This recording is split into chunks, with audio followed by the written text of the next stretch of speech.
வணக்கம்.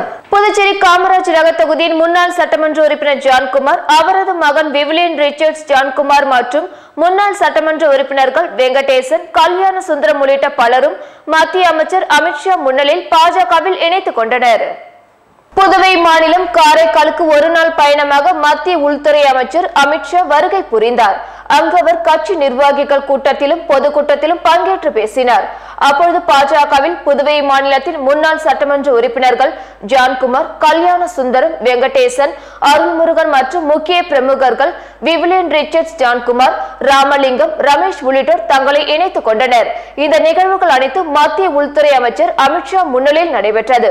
அப்பொழுது மத்திய அமைச்சர் அர்ஜுன் ராம் மேக்வால், மாநில பாஜக தலைவர் சாமிநாதன், முன்னாள் அமைச்சர் நமச்சிவாயம், கட்சியின் முக்கிய நிர்வாகிகள் நிர்மல் குமார் சுரானா, ஏம்பலம் செல்வம், சாய் சரவணகுமார் மற்றும் பலர் உடனிருந்தனர்.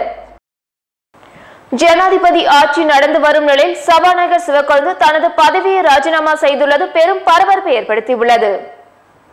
கடந்த 22ஆம் தேதி புதுவை மாநில ஆட்சி பெரும்பான்மை இல்லாத காரணத்தால் கவிழ்ந்தது. இதையடுத்து முதல்வர் நாராயணசாமி மற்றும் அமைச்சர்கள் தங்களது பதவிகளை ராஜினாமா செய்து அதற்குரிய கடிதங்களை ராஜ்நிவாசில் துணைநிலை ஆளுநர் தமிழிசை சவுந்தரராஜனை நேரில் சந்தித்து வழங்கினர். இந்த நிலையில் சபாநாயகர் சிவக்கொழுந்து தனது பதவியை ராஜினாமா செய்துள்ளார். அதற்குரிய கடிதத்தை அவர் துணைநிலை ஆளுநர் தமிழிசை சவுந்தரராஜன் மற்றும் சட்டமன்ற செயலர் முனுசாமி ஆகியோருக்கு தனித்தனியாக அனுப்பினார். அந்த கடிதத்தில் உடல்நிலையை கருத்தில் கொண்டு நான் வகிக்கும் சபாநாயகர் பதவியை மட்டும் என் சுய முடிவின்படி ராஜினாமா செய்கிறேன், இதை ஏற்குமாறு வேண்டுகிறேன் என்றும் அவர் அந்த கடிதத்தில் குறிப்பிட்டுள்ளார். அதே சமயத்தில் அவர் தனது சட்டமன்ற உறுப்பினர் பதவியை ராஜினாமா செய்யவில்லை என்பது குறிப்பிடத்தக்கது. புதுச்சேரி அருகே தாய் மகள் வெட்டி படுகொலை செய்யப்பட்ட சம்பவம் பெரும் அதிர்ச்சி ஏற்படுத்தியுள்ளது. புதுச்சேரி நோனங்குப்பம் பகுதியை சேர்ந்த விஜயலட்சுமி கணவனை இழந்தவர். இந்நிலையில் இவர் அருகில் உள்ள கடலூர் மாவட்டம் சிங்கிரிக்குடி பகுதியில் இருக்கும் தனது விவசாய நிலத்திற்கு தனது மகள் சந்தியாவுடன் படுகொலை செய்யப்பட்டு கிடந்துள்ளார். இந்த சம்பவத்தை பார்த்த அக்கம் பக்கத்தினர் உடனடியாக இது பற்றி தமிழக போலீசாருக்கு தகவல் கூறினர். இதன் தொடர்ச்சியாக ரெட்டிச்சாவடி போலீசார் சம்பவ இடத்திற்கு விரைந்து வந்து தாய் மற்றும் மகளின் உடல்களை கைப்பற்றி தீவிர விசாரணை மேற்கொண்டு வருகின்றனர். தலை, முகம், கை என பல்வேறு இடங்களில் வெட்டப்பட்டு உள்ளதால் இது பற்றி முழு விசாரணை நடத்திய பின்னரே கொலைக்கான காரணம் குறித்து தெரிய வரும் என போலீசார் தெரிவித்துள்ளனர்.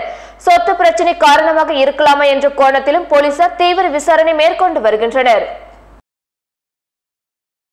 டேராடூனில் அமைந்துள்ள இந்திய தேசிய ராணுவ கல்லூரியில் சேர்வதற்கு புதுவையில் 8ஆம் வகுப்பு பயிலும் மாணவர்களிடம் இருந்து விண்ணப்பங்கள் வரவேற்கப்படுவதாக புதுவை அரசு தெரிவித்துள்ளது.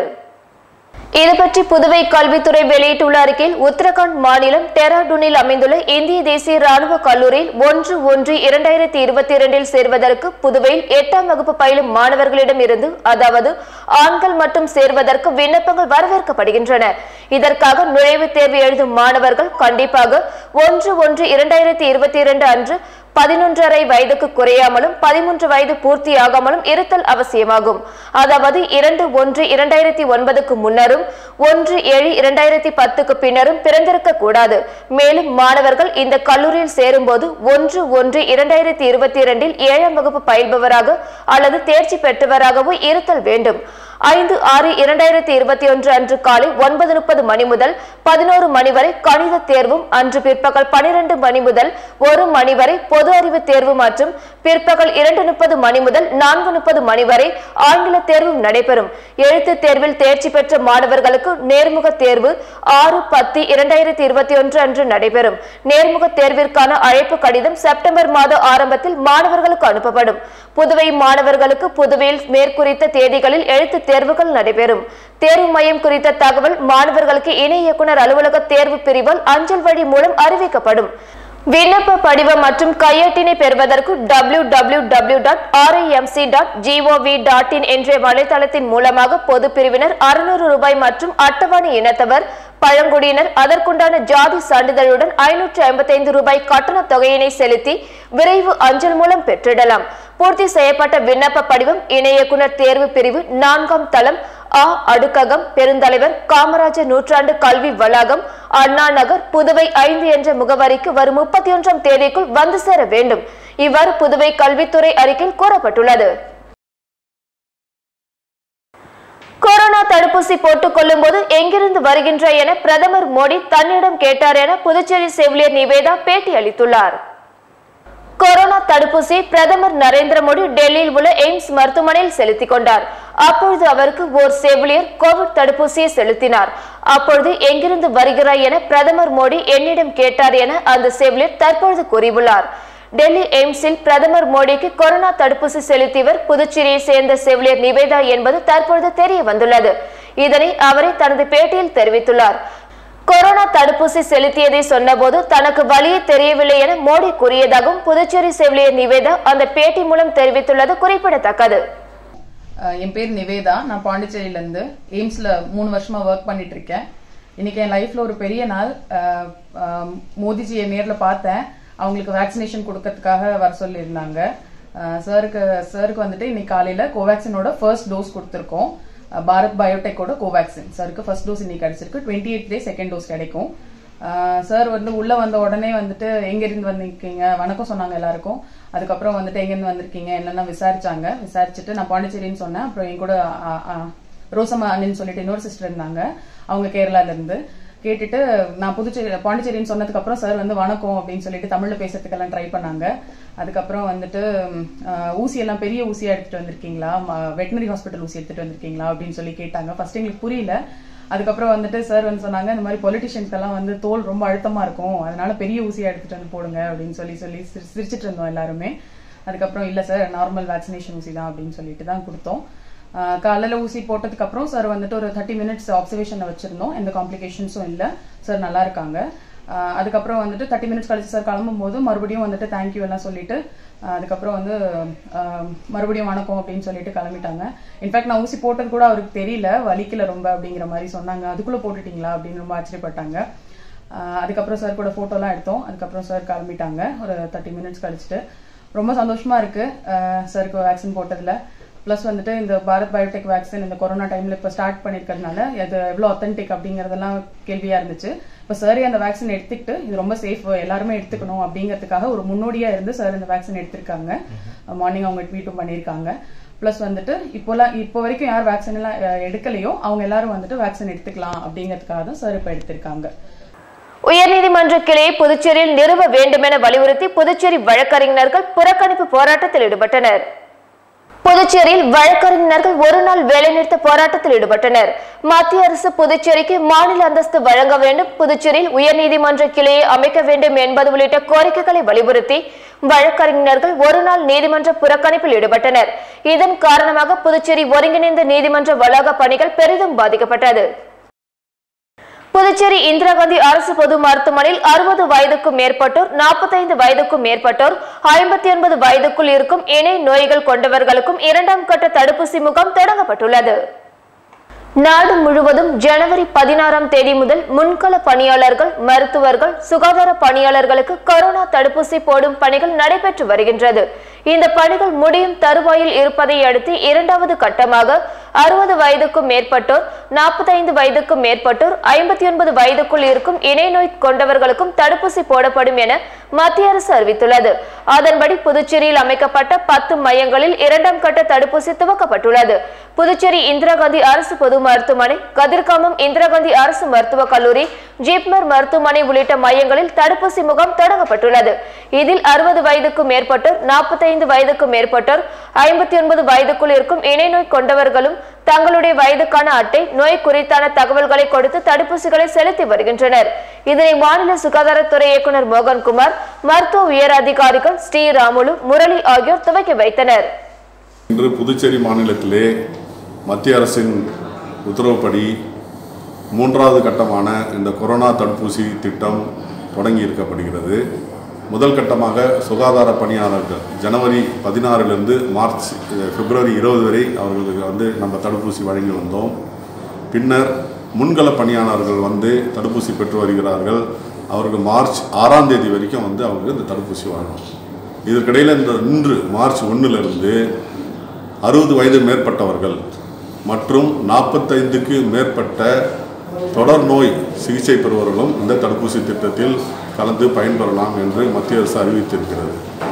ஆகையால் 60 வயதுக்கு மேல் உள்ளவர்கள் கிட்டத்தட்ட 17 சென்டர்ஸ் புதுச்சேரியில் பல பிரைமரி ஹெல்த் சென்டர்ஸ் மற்றும் அரசு மருத்துவமனைகளை நாங்கள் ஐடென்டிஃபை பண்ணியிருக்கிறோம். அந்த மருத்துவமனைகளில் வந்து அவங்க இந்த ஊசியை அவர்கள் போட்டுக்கொள்ளலாம். 60 வயதுக்கு மேல் உள்ளவர்கள் அவர்கள் வந்து ஆதார் கார்டு அல்லது ஓட்டர் ஐடியை வயது சான்றிதழாக வழங்கி அந்த ஊசியை அவர்கள் போட்டுக்கொள்ளலாம். 45 வயதுக்கு மேற்பட்டவர்கள் அவர்களோட வயது சான்றிதழுக்காக ஆதார் கார்டு மற்றும் ஓட்டர் ஐடி இல்லாமல் அவர்கள் தொடர்நோய் சிகிச்சை பெறுவது சம்பந்தமாக அவர்கள் டாக்டரிடமோ இல்லை அது தக்க ஆதாரமாக காட்டினால் அவர்களும் தடுப்பூசி வழங்கப்படும். இப்பொழுது இதை வந்து அனைவரும் கலந்து கொண்டு அவர்கள் பயன்பெறுமாறு நாங்கள் சொல்கிறோம். ஏனென்றால் புதுச்சேரி கடற்கரை பகுதியில் வாக்குப்பதிவு இயந்திரம் மூலம் வாக்களிப்பது குறித்து பொதுமக்களிடையே தேர்தல் துறையினர் விழிப்புணர்வை ஏற்படுத்தினர். புதுச்சேரியில் ஒரே கட்டமாக சட்டமன்ற தேர்தல் நடைபெற உள்ளது. இதனிடையே பொதுமக்களிடையே வாக்களிப்பது குறித்து தேர்தல் துறையினர் பல்வேறு விழிப்புணர்வை ஏற்படுத்தி வருகின்றனர்.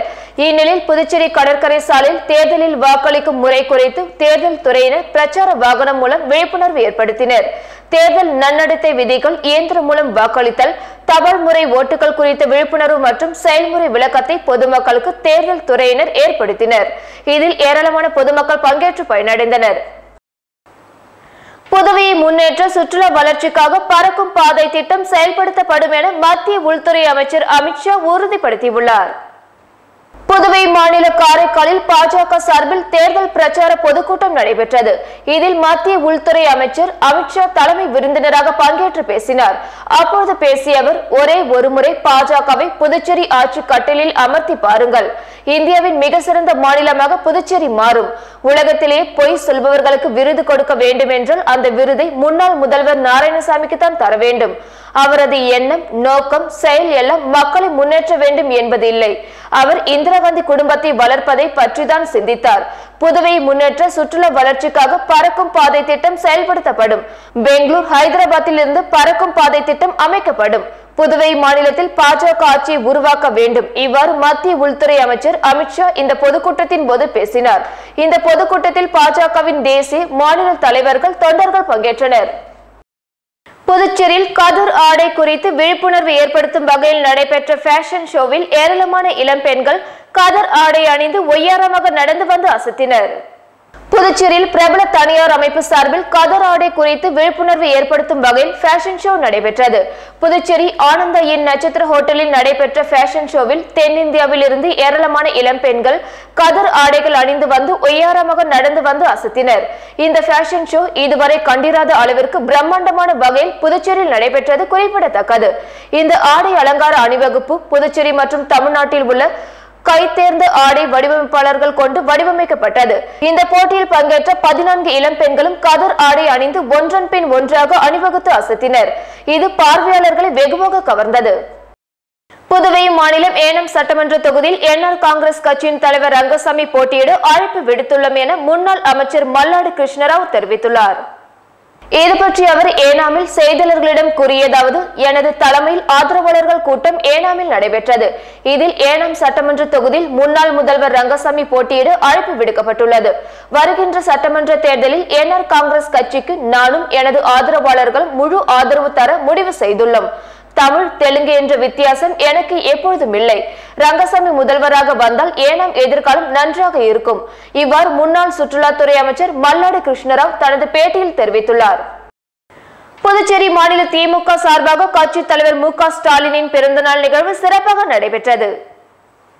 திமுக தலைவரும் தமிழக எதிர்க்கட்சி தலைவருமான மு.க. ஸ்டாலினின் பிறந்த நாள் தமிழகம் மற்றும் புதுவையில் சிறப்பாக கொண்டாடப்பட்டது. அதன் ஒரு பகுதியாக புதுச்சேரி பழைய பேருந்து நிலையம் முன்பாக மாநில தெற்கு திமுக சார்பாக திமுக தலைவர் மு.க. ஸ்டாலினின் பிறந்தநாள் விழா சிறப்பாக கொண்டாடப்பட்டது. திமுக பிரமுகர் டாக்டர் ரித்தீஷ் தலைமையில் இந்த கொண்டாட்டம் நடைபெற்றது. அப்பொழுது பொதுமக்களுக்கும் கட்சி தொண்டர்களுக்கும் திமுக பிரமுகர்கள் இனிப்புகள் கொடுத்து மகிழ்ந்தனர்.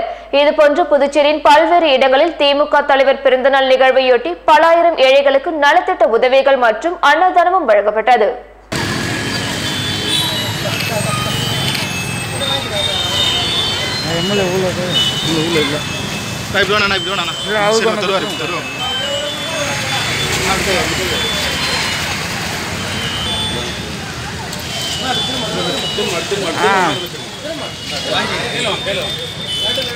ஓகே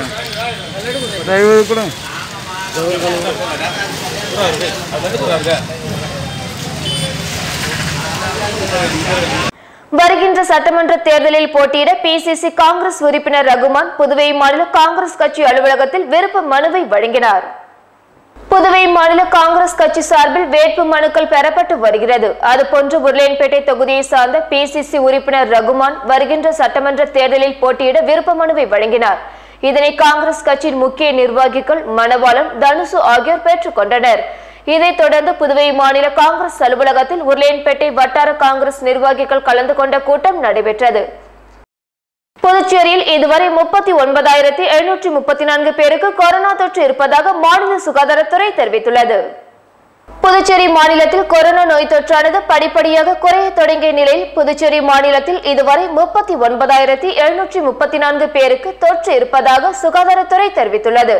குறிப்பாக மருத்துவமனைகளில் 81 பேரும், வீடுகளில் 96 பேரும் என மொத்தம் 177 பேர் கொரோனா நோய் தொற்று சிகிச்சையில் உள்ளனர். இதுவரை 38,888 பேர் நோய் தொற்றிலிருந்து குணமாகிவிட்டனர். மேலும் இதுநாள் வரை 669 பேர் கொரோனாவால் உயிரிழந்துள்ளனர்.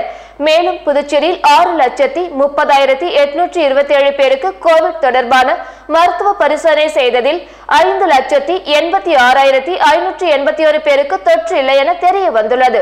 கடந்த ஒரு நாளில் 693 பேருக்கு பரிசோதனை செய்யப்பட்டதில் 9 பேருக்கு புதிதாக தொற்று ஏற்பட்டுள்ளது. இதை தவிர 16 பேர் நோய் தொற்று குணமாகி வீடு திரும்பியுள்ளனர். கடந்த ஒரு நாளில் கொரோனாவால் ஒருவர் உயிரிழந்துள்ளார். இதனை புதுச்சேரி மாநில சுகாதாரத்துறையும் உறுதிப்படுத்தியுள்ளது. இத்துடன் செய்திகள் நிறைவடைந்தன. வணக்கம்.